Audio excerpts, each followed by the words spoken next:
not scientists. We're not activists in the normal definitions of it. We're artists.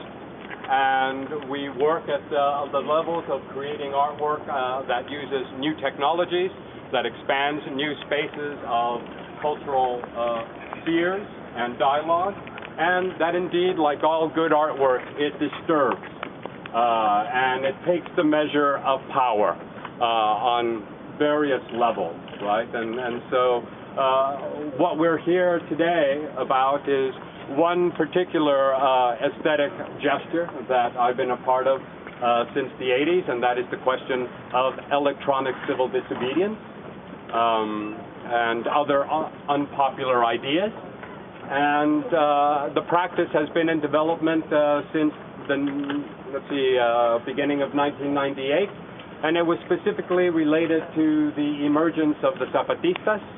And so digital Zapatismo has been part of the arcs of reality of that particular practice of electronic civil disobedience.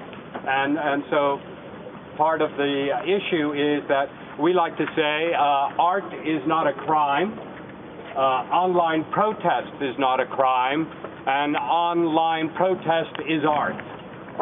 And so we have a right as artists to speak to the wider community, to create a sense of the unbearable weights of human beings as data bodies and real bodies, speaking their voice on what we think are important issues.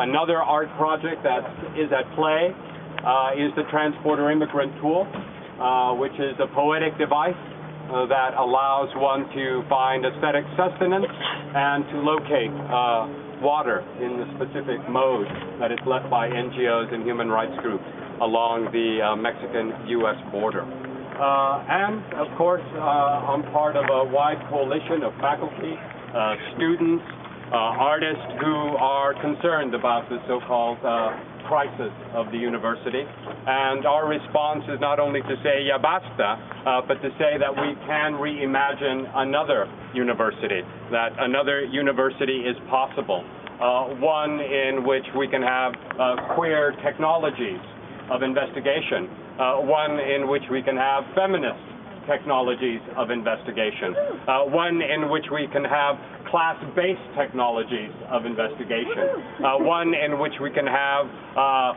digital Zapatismo as a space of investigation. For us, it is all horizontal.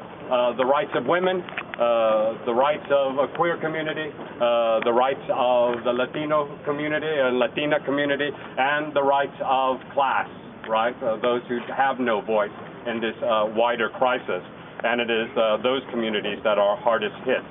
So in honor of Cesar Chavez, which UCSD is celebrating today, who in all dignity and in all corazon spoke up for nonviolent, direct action against power, and as he said, it would be constant. It would be every day, for every minute and every second of one's life.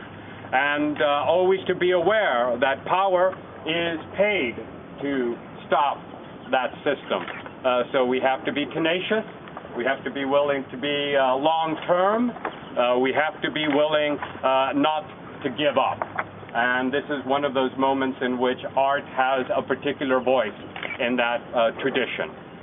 So what Bang Lab requested from all of you and us was that we do a silent march to Viz Arts, where I will meet Assistant Vice Chancellor Stephanie Burke.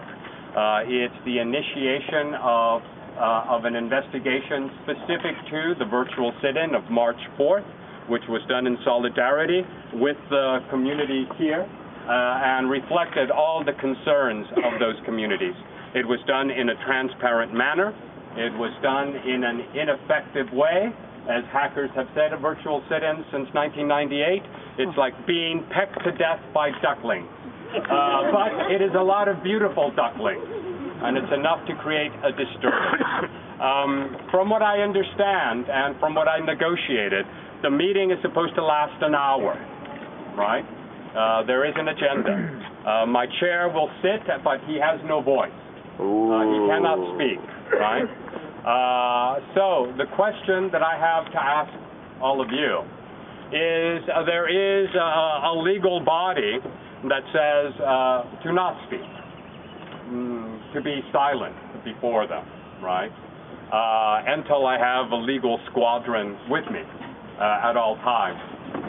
But one of the traditions of electronic disturbance theater in Bang Lab has been radical transparency, not only in code, but in activating who we are. That is, it's not difficult to find out what we're doing, how we're doing it, why we're doing it.